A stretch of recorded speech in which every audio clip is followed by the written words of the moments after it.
Parliament సమావేశం కాకుండా గరిష్ట కాలం ఎంతవరకు ఉంటుంది?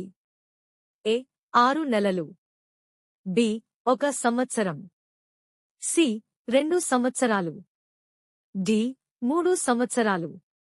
ఆన్సర్ ఏ 6 నెలలు. సోషలిస్ట్ మరియు లౌకిక అనే పదాలను పీఠికలో ఏ రాజ్యాంగ సవరణ ద్వారా చేర్చారు? ఏ 41వ సవరణ, బి 44వ సవరణ, సి 46వ సవరణ, డి 42వ సవరణ. ఆన్సర్ డి 42వ సవరణ. భారత రాజ్యాంగం యొక్క ఆత్మ అన్ని క్రింది వాటిలో దేనిని పిలుస్తారు? ఏ ప్రాథమిక హక్కులు, బి ఆదేశిక సూత్రాలు, సి రాష్ట్ర పాలనా సూత్రాలు, డి ప్రవేశిక. Answer D ప్రవేశిక.